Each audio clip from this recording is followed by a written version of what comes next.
দুদিনের বৃষ্টি ও ডিভিসির ছাড়া জলে জলমগ্ন বলাগড়ের একাধিক গ্রাম তলিয়ে যাওয়া থেকে বাঁচাতে কেটে দেওয়া হয়েছে একাধিক পাকা রাস্তা। আশ্রয়হীন কয়েকশো বাসিন্দা কিছু কিছু বাড়িতে জল ঢুকে যাওয়ায় বিষাক্ত প্রাণীর আতঙ্কে দিন কাটাচ্ছেন তারা। শিশুদের নিয়ে কোনোভাবে চৌকির উপর কাটছে রাত। স্থানীয়দের অভিযোগ, বাড়ির ঘর জলের তলায় চলে যাওয়া সত্ত্বেও দেখা মেলেনি পঞ্চায়েত প্রধানের, মেলেনি অন্যান্য কোনো সরকারি সহযোগিতাও। দামোদর নদীতে তৈরি বন্যা পরিস্থিতি, নড়বড়ে অবস্থা বাঁধের, আতঙ্কিত দামোদর তীরবর্তী বিস্তৃত এলাকার সাধারণ মানুষেরা। নাগারে বৃষ্টিতে ব্যাপক আর্থিক ক্ষতির মুখে কৃষকরা, জল বাড়লে তলিয়ে যাবে গ্রাম। এদিকে গ্রামে জল আটকাতে তৈরি হয়েছিল বাঁধ, কোটি টাকা ব্যয় করে তৈরি বাঁধের নড়বড়ে অবস্থা, আতঙ্কিত এলাকার সাধারণ মানুষ।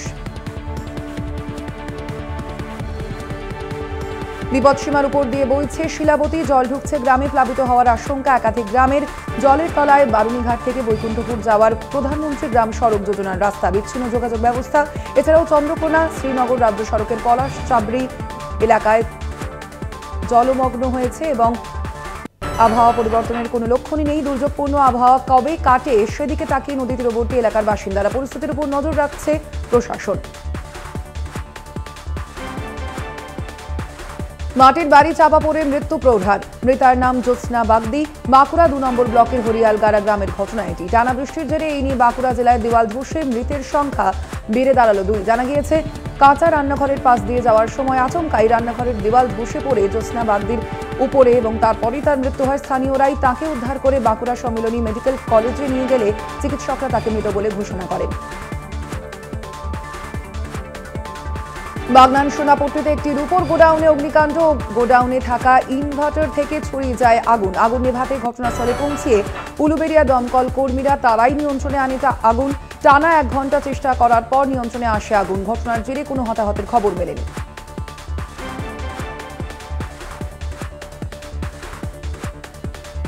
উত্তরপ্রদেশ থেকে পড়তে আসা বিশ্বভারতীর শিল্প সদনের ছাত্রের মৃত্যুর ঘটনায় গ্রেপ্তার ২। ঘটনার ১০ দিনের মাথায় কলকাতা থেকে ২ ব্যক্তিকে গ্রেপ্তার করে শান্তিনিকেতন থানার পুলিশ। ধৃত মোহাম্মদ কাইফ ও মোহাম্মদ ফেইজ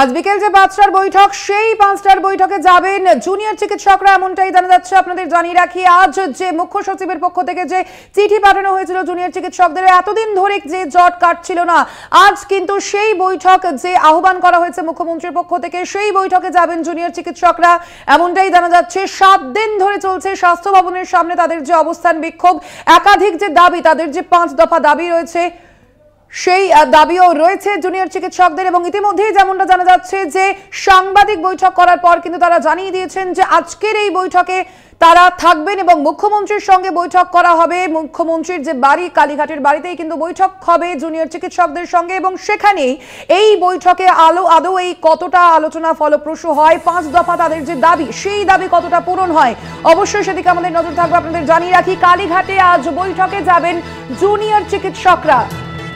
কালীঘাটে আজ বৈঠকে যাবেন জুনিয়র চিকিৎসকরা। ৭ দিন ধরে টানা স্বাস্থ্য ভবনের সামনে অবস্থানরত জুনিয়র চিকিৎসকরা বারংবার আমরা দেখেছি যে বৈঠকের সম্ভাবনা প্রস্তুত হলেও শেষ মুহূর্তে তা ভেস্তে গিয়েছে। কিন্তু আজ আবারও তাদের ডাকা হয়, আলোচনার জন্য তাদের বার্তা দেওয়া হয়। মুখ্য সচিবের পক্ষ থেকে একটি চিঠি পাঠানো হয় জুনিয়র চিকিৎসকদের এবং সেই বৈঠকের আহ্বানই সাড়া দিয়েছেন জুনিয়র চিকিৎসকরা। আজ কালীঘাটে বৈঠকে যাবেন জুনিয়র চিকিৎসকরা। বিকেল ৫টায় সেই বৈঠক হবে। আপনারা জানেন, আজ বিকেল ৫টায় বৈঠক হবে মুখ্যমন্ত্রীর কালীঘাটের বাড়িতে। সেই বৈঠক হবে জুনিয়র চিকিৎসকদের সঙ্গে, উপস্থিত থাকবেন মুখ্যমন্ত্রীও। কালীঘাটে আজ বৈঠকে যাবেন জুনিয়র চিকিৎসকরা। আজ সকালে মুখ্য সচিবের পক্ষ থেকে জুনিয়র চিকিৎসকদের কাছে একটি চিঠি পৌঁছয় এবং সেখানে বলা হয় যে লাইভ স্ট্রিমিং হবে না, ভিডিওগ্রাফি হবে না, এই যে তাদের আলোচনা, কারণ সুপ্রিম কোর্টের বিচারাধীন রয়েছে এই মামলা। এবং যে খবর আপনাদের জানাচ্ছি, আজ কালীঘাটে বৈঠকে যাবেন জুনিয়র চিকিৎসকরা। মুখ্যমন্ত্রীর সঙ্গে বৈঠক হবে জুনিয়র চিকিৎসকদের। এতদিন ধরে যে জট রয়েছে, সেই জট আদৌ কাটবে কিনা এই বৈঠকের মাধ্যমে, এই বৈঠক কতটা ফলপ্রসূ হয়, অবশ্যই সেদিকে আমাদের নজর থাকবে। আপনাদের জানিয়ে রাখি, আজ কালীঘাটে যাচ্ছেন জুনিয়র চিকিৎসকরা। বৈঠক রয়েছে মুখ্যমন্ত্রীর সঙ্গে বিকেল ৫টায়। আজ মুখ্যমন্ত্রী মমতা বন্দ্যোপাধ্যায়ের সঙ্গে বৈঠক করবেন তারা।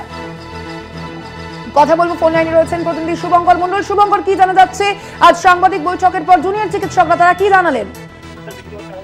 দেখো, জানিয়ে রাখছি যে এখনো পর্যন্ত তারা তাদের সিদ্ধান্ত না জানালেও আমরা জুনিয়র ডাক্তার সূত্র মারফতই জানতে পারছি যে তারা আপাতত আলোচনার জন্য তৈরি এবং তারা সিদ্ধান্ত নিয়েছেন যে তারা বৈঠকে যাবেন। এবং তোমায় জানিয়ে রাখি, গত বৃহস্পতিবার, গত শনিবার এবং আজ সোমবার, এই যে পরপর দুবার আমরা দেখেছি। এর আগে একবার নবান্নে এবং তারপর কালীঘাটে মুখ্যমন্ত্রী বাড়িতে, এবং আজ কালীঘাটে মুখ্যমন্ত্রীর বাড়িতে যে বৈঠক হওয়ার কথা বিকাল 5টায়। ইতিমধ্যেই আলোচনা তাদের হয়েছে জুনিয়র ডাক্তারদের, এবং আজকে যে আলোচনা তারা করছেন তারা একেবারে খোলা আকাশের নিচে।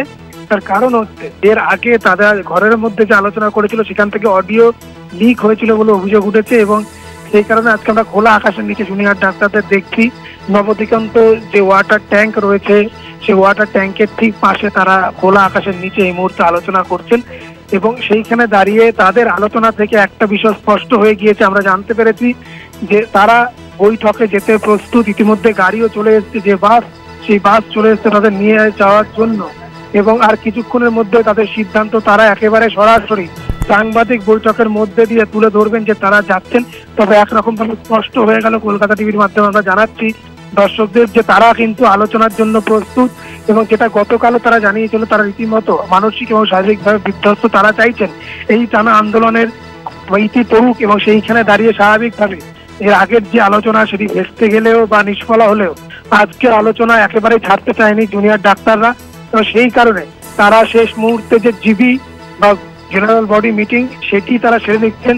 তবে জিবি মিটিং এ অধিকাংশই বৈঠকে যাওয়ার পক্ষে সায় দিয়েছে, এবং সেইখানে দাঁড়িয়ে তারা একরকম ভাবে সিদ্ধান্ত নিয়েছেন যে তারা বৈঠকে যাবেন।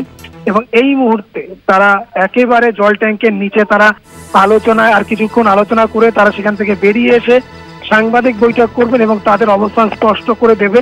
যেটা আমি জানাচ্ছিলাম যে বাস চলে এসছে, তবে তাদের যে 5 দফা দাবি, তারা সেই 5 দফা দাবিতে কিন্তু অনড় রয়েছেন এবং সেই দাবি তাদের থাকবে। তবে এক্ষেত্রে তারা বাইরে বেরিয়ে এসে বা তাদের মিটিং থেকে এসে তারা আদত লাইভ স্ট্রিমিং এর দাবি করেন কিনা সেইটা দেখার, কেননা তারা যে আলোচনায় যাবে সেটা একরকম ভাবে স্পষ্ট হয়ে গিয়েছে। এবং এর আগের দিন আমরা দেখেছিলাম যে লাইভ স্ট্রিমিং থেকে তারা সরে এসেছিলেন কালীঘাটে, তারপরেও বৈঠক হয়নি।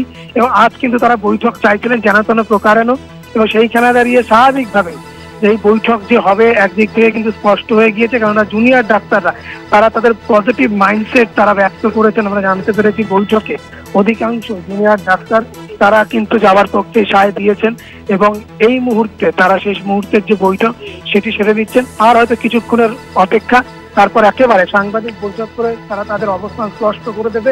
এবং সেইখানে দাঁড়িয়ে যাওয়াটা কিন্তু একেবারেই নিশ্চিত বলে আমরা জানতে পেরেছি। তারা সাংবাদিক বৈঠকে তাদের অন্যান্য আর কি বিষয় রয়েছে বা আর কি বক্তব্য রয়েছে সেটা সেখান থেকে স্পষ্ট করবে, এবং অবশ্যই তাদের যাওয়াটা, কেননা তারা ঠিক করে ফেলেছেন যে তারা কালীঘাটের বৈঠকে যাবেন এবং গাড়ি ইতিমধ্যেই দেখে নেওয়া হয়েছে, যেটা আমি বলছিলাম। তবে সেইখানে দাঁড়িয়ে অবশ্যই সেদিকে আমাদের নজর থাকবে। আপাতত ধন্যবাদ তোমায়। আমরা কথা বলছিলাম, ফোন লাইনে ছিলেন প্রতিনিধি শুভঙ্কর মণ্ডল।